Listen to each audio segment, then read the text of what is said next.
අපි උද්ගමනවාදය කතා කළා. ඉතාම විස්තරාත්මක උද්ගමනවාදය කතා කළා. ඒකේ කෙටිසරහනක් ගහලා ඒකේ දුර්වලතා ටිකත් කතා කරලායි නවත්තලා තියෙන්නේ. ඊට පස්සේ අපි නිගාමී සත්‍යේක්ෂණවාදයේ කෙටිසරහනටයි යන්නේ. ඒ කියන්නේ අපි නිගාමී සත්‍යේක්ෂණවාදය ඉතාම විස්තරාත්මකව සාකච්ඡා කළා ඉවරයි. ඉතාම විස්තරානුකූලව මෙයාගේ සුපිරි නෝට් එකක් එක්ක ඒක සාකච්ඡා කරලා ඉවරයි. ඒක ගොඩක් අයට තියෙන ප්‍රශ්න තමයි කොහොමද නිගාමී සත්‍යේක්ෂණවාදය කෙටියෙන් මතක තියාගන්න කියන එක. එනම් බලමු අපි කොහොමද මේ නිගාමී සත්‍යේක්ෂණවාදය ඉතාම කෙටියෙන් මතක තියාගන්න කියලා ඉතාම සරලව. ඔබ දැනටමත් දන්නවා නිගාමී සත්‍යේක්ෂණවාදය ඉදිරිපත් කරේ කාල් හෙම්පල් සහ අර්නස්ට් නේගල් විසින්. නිගාමී සත්‍යේක්ෂණවාදය ඉදිරිපත් කරේ කාල් හෙම්පල් සහ අර්නස්ට් නේගල්. දැන් මුලින්ම ගන්න හැඳින්වීම ඡේදය ඔබ දන්නවා අපි යන පිළිවෙල මොකද උද්ගමනවාදයේ ෂෝට් නෝට් එක බලලා තියෙන්නේ. රයිට්? ඇයි මේක ඉදිරිපත් කළේ? නිගාමී සත්‍යේක්ෂණවාදය ඉදිරිපත් කරන්න බලපාපු ප්‍රධානම හේතුව තමයි උද්ගමනවාදයේ තිබුණු අඩුපාඩු ටික. ඒ වගේම උපන්‍යාස පූර්ව විධික්‍රමයක් තමයි දැනුම ගොඩනගන්න ඕනේ කියන එක පෙන්වා දෙන්න. රයිට්?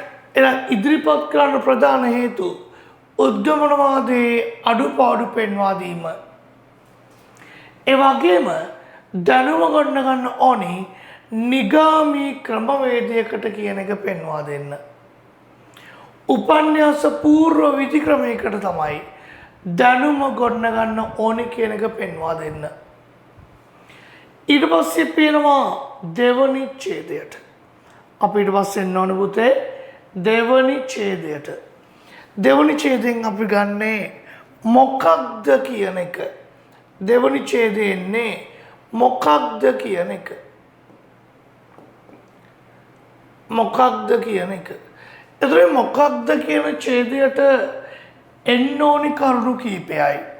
ඒ තමයි නිර්වචන, ආකෘති, උදාහරණ. කොහොමද මේක නිර්වචනය කරන්නේ? නිර්වචනය කරන්නේ විද්‍යාඥයෙක්ට තමන්ගේ විශේෂේත්‍රය සම්බන්ධයෙන් ගැටලුවක් ආවට පස්සේ මුලින්ම ගොඩනගන පුතා උපන්‍යාසයක්. උපන්‍යාසයෙන් ගම්‍ය කරගන්නවා අනාවැකියක්. අනාවැකිය පරීක්ෂා කරද්දී අනාවැකිය සත්‍යයි. අන්න ඒ නිසා තීරණය කරනවා අදාළ උපන්‍යාසය සත්‍යයි කියලා. ඒක ඇවිල්ලා සරල ආකෘතිය. පමණක් වෙලාවට උපන්‍යාසය විතරක් ප්‍රමාණවත් මදි අනාවැකි ගම්‍ය කරගන්න. අපි අන්න ඒ වෙලාවට උදව්වට ගන්නවා ප්‍රාථමික කරුණු සහායක උපන්‍යාස.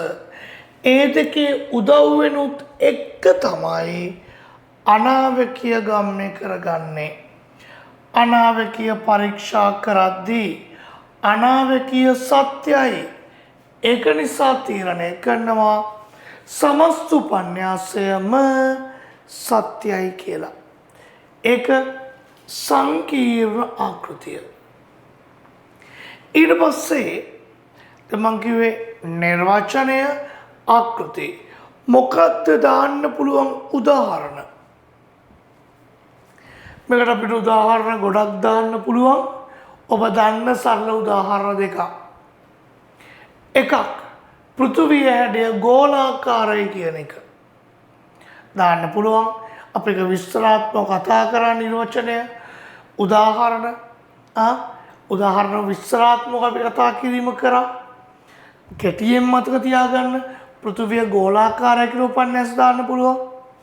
ඒ විතරක් නෙවෙයි ජීවීන් බිහිවන්නේ ජීවාණු මගින් කියලා උදාහරණයක් අපිට මේකට දාන්න පුළුවන්කම තියෙනවා. ජීවීන් බිහිවන්නේ ජීවාණු මගින් කියලා උදාහරණය.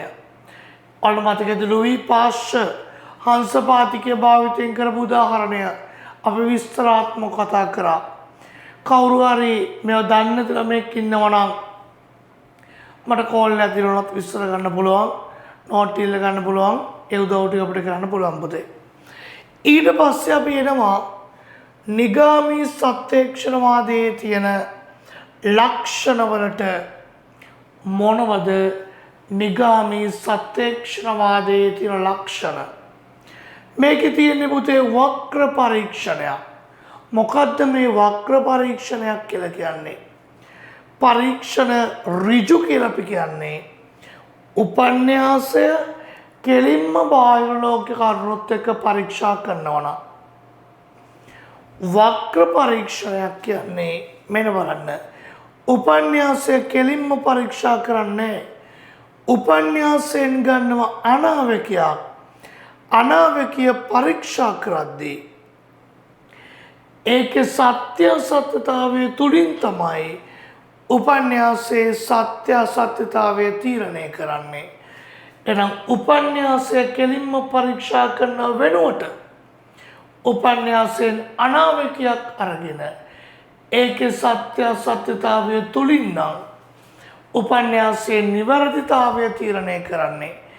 ඒක පුතේ වක්‍ර පරීක්ෂණයක්.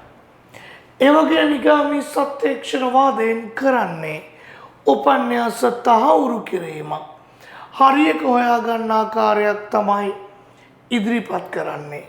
ඒ විතරක් නෙවෙයි අනාවැකි ගමනය කරගන්න උදව්වට ගන්න මෙන්න මේ ප්‍රාථමික කරුණු, මෙන්න මේ සහායක උපන්යාස සත්‍යයයි කියලා උපකල්පනය කරනවා. ඒ වගේම මේක අඩු තහවුරු වීමක් තමයි සිද්ධ වෙන්නේ.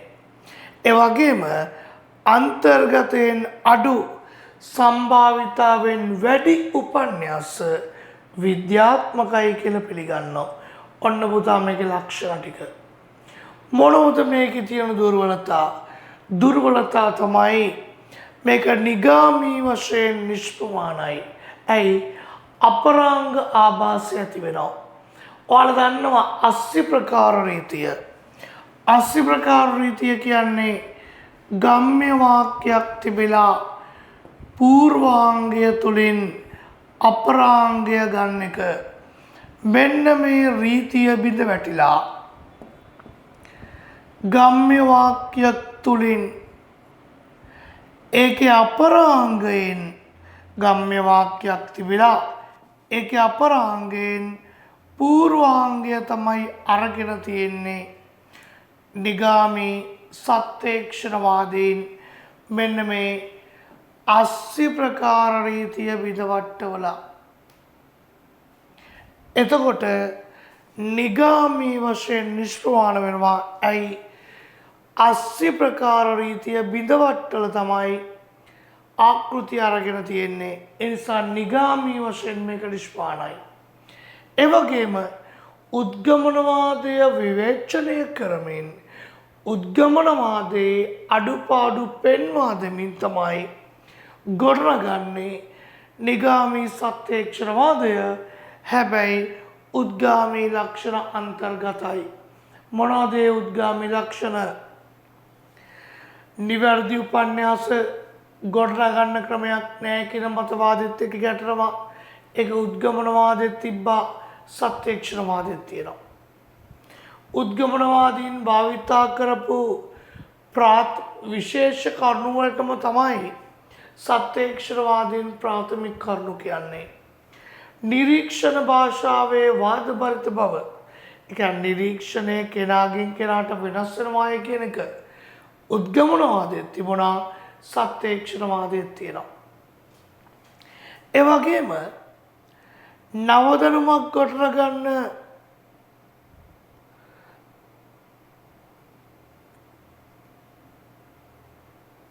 එඩිකට් කරගමු. ඒ වගේම දැනුම ගොඩනගන්න නිශ්චිත ක්‍රමයක් නෑ කියන මතවාදිත් එක්ක ගැටෙනවා. දැනුම ගොඩනගන්න නිශ්චිත ක්‍රමයක් නෑ කියන මතවාදිත් එක්ක ගැටෙනවා. ඒ විතරක්ම නෙවෙයි. මේක භාවිතා කරන්න පුළුවන් පුතේ ගණිතය සම්බන්ධ විෂයන්ට විතරයි. මේක භාවිතා කරන්න පුළුවන් ගණිතය සම්බන්ධ විෂයන්ට විතරයි. ඒක අලුත්යක් විදිහට දාගන්න. මේක භාවිතා කරන්න පුළුවන් ගණිතය සම්බන්ධ විෂයන්ට විතරයි. ඔන්න ඔය දුර්වලතාවයන් ටික නිගාමී සත්‍යක්ෂණවාදය තුල අන්තර්ගතයි. right? ඒතර මතක තියාගන්න උද්ගමනවාදය විවේචනය කරමින් තමයි නිගාමී සත්‍යක්ෂණවාදය ගොඩනැගෙන්නේ. හරි. නමුත් උද්ගාමී ලක්ෂණත් මේ තුල අන්තර්ගත නිසා උද්ගමනවාදයෙන් නිගාමී සත්‍යක්ෂණවාදය විනිර්මුක්ත නොවේ කියලා අපිට කියන්න පුළුවන්. උද්ගමනවාදයෙන් නිගාමී සත්‍යක්ෂණවාදය විනිර්මුක්ත නොවේ කියලා ගන්න පුළුවන්. මේ ගත්තේ ඊටාම සරලව ඕනම කෙනෙක්ට නිගාමී සත්‍යක්ෂණවාදය ගැන චූටි ධර්මයක් තියෙන කෙනෙක්ටත් තේරෙන විදියට අපි පන්තියේ පුළුල් විස්තරයක් ටියුට් එක ඇතුළේ මේක සම්බන්ධයෙන් කතා කරලා තියෙනවා.